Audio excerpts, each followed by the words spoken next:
Donc voilà le pont après un bref nettoyage. Je vais pas faire un nettoyage vraiment en profondeur.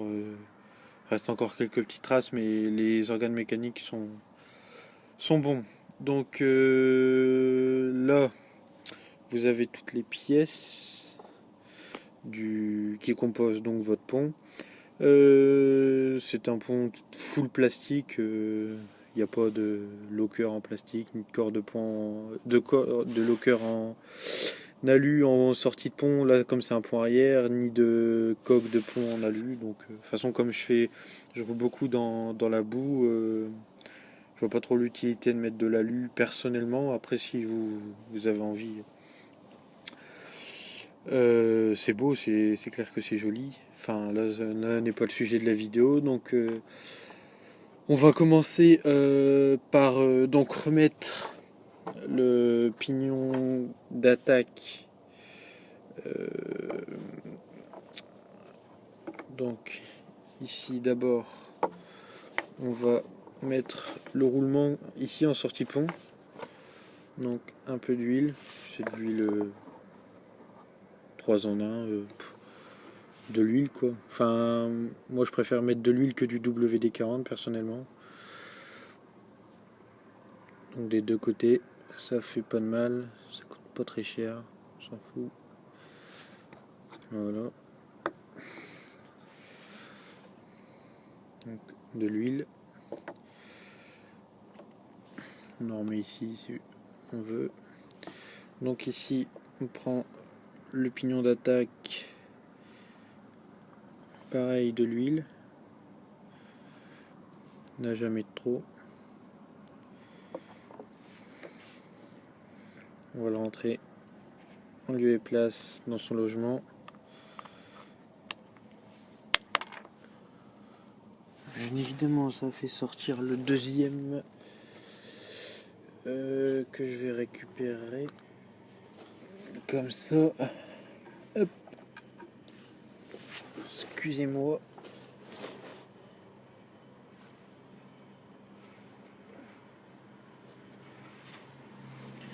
Voilà. Excusez-moi. Donc voilà. On remet l'autre qui s'est échappé. Donc on le remet bien en lieu et place. Donc voilà, ça doit faire ça. On va mettre un peu d'huile, ça coûte rien. Ici pareil. Donc ensuite, là, il y a plusieurs écoles. Moi, personnellement, sur tous les roulements, je mets de l'huile et sur les engrenages, de la graisse. Il y en a qui mettent de l'huile partout ou de la graisse partout. Moi, je préfère pas. Je préfère mettre de l'huile sur les roulements pour que ça pénètre bien. Donc là, voilà, bien de l'huile. Ici également. Donc, on met dans son logement. Voilà. En douceur, sans forcer. Ça doit pas forcer. Si ça force, c'est que le pignon d'attaque est mal calé, qu'il faut mettre des cales. Donc là, on voit bien que ça fait tourner l'autre côté. Nickel. Donc, ici, donc là, on va passer à l'étape de la graisse. Ce que j'aime moyennement faire, mais c'est ce que je n'aime pas trop la manipuler, mais je trouve que mécaniquement, pour les engrenages, c'est le top. Donc le top du top pour rouler, par chez moi, c'est surtout de la graisse marine pour son étanchéité et tout le tralala. Donc moi là ici j'ai pas de graisse marine de dispo, mais c'est presque pareil, c'est de la graisse pour mécanique agricole. Donc c'est un truc pour graisseur. Donc on met de la graisse. Voilà. Pas de trop. On en remettra s'il en faut. Donc ensuite, on va étaler avec son doigt ici.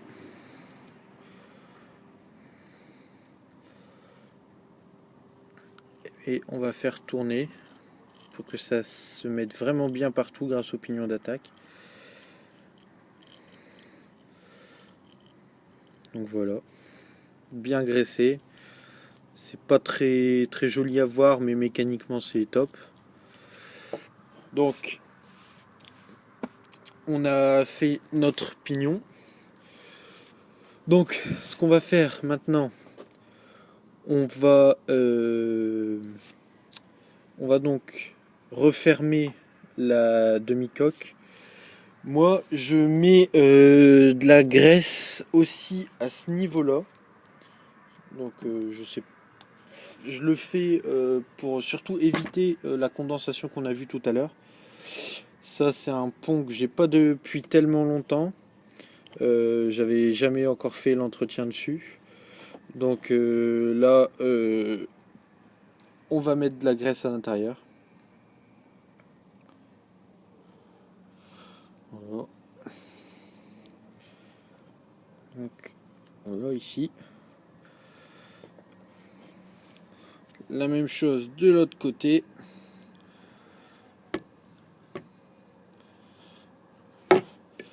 Comme quoi une bonne pompe à graisse ça sert toujours. Hop. Donc là on a mis notre graisse sans trop de problèmes.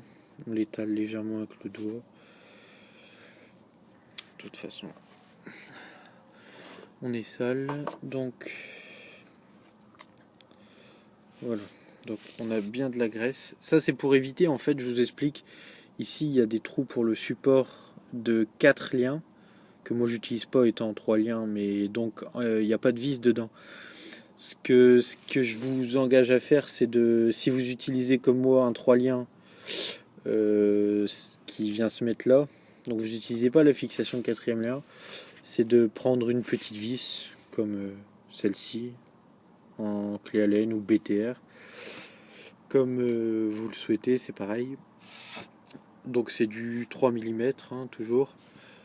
Et donc vous mettez ça pour éviter en fait que l'eau ne s'infiltre par le trou ici. Je vais faire la mise au point. Ce trou là. Donc pour éviter que l'eau rentre dedans, dans ce trou là et celui-ci, donc où je viens de faire la mise au point, je vous conseille c'est de mettre une vis. C'est donc ce que je vais faire là maintenant, après avoir remonté le pont bien sûr. Et je mets aussi cette graisse pour je pense que pour le peu que ça coûte, il vaut mieux en mettre. Au moins on est tranquille, c'est une tranquillité d'esprit. Puis mécaniquement je trouve ça bien mieux. Donc on réinsère les demi-arbres à l'intérieur. Donc voilà, on vérifie que tout tourne bien sans que ça force de nulle part. Et donc à la suite de ça, on va refermer notre demi-coque de pont, donc qui est propre aussi elle. Donc ici on va mettre un peu de graisse aux mêmes endroits. Donc,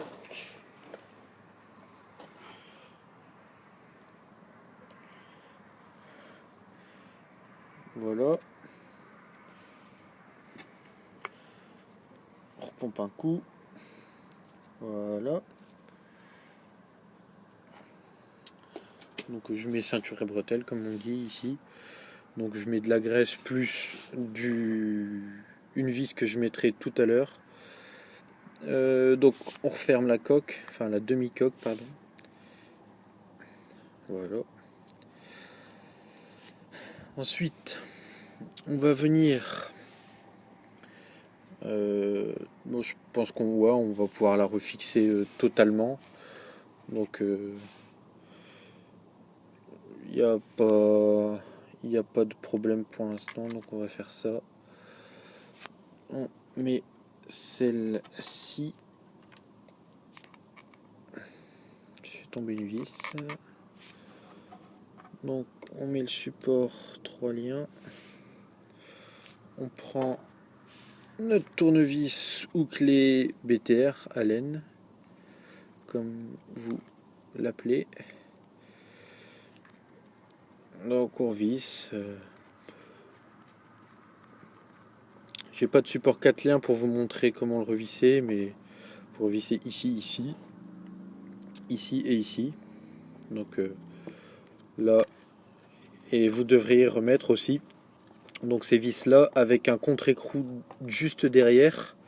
Mais comme moi ici je suis en 3 liens, il n'y a pas de contre-écrou à mettre étant donné que cette partie là est filetée. Donc on va à présent remettre les autres vis. Donc je récupère la vis que j'ai fait tomber. Tout en mettant donc nos contre-écrous de l'autre côté. Donc je vous montre. Juste ici. Donc il y a. Je vais faire la mise au point. Donc voilà. Ici, il y a tout juste l'emplacement en fait pour mettre notre écrou. Avec mes gros doigts. Je sais pas si vous allez voir quelque chose.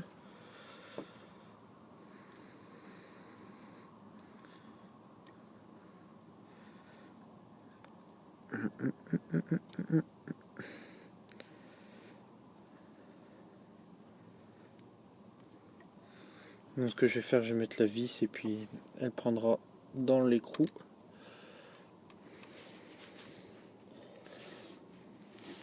Comme ceci.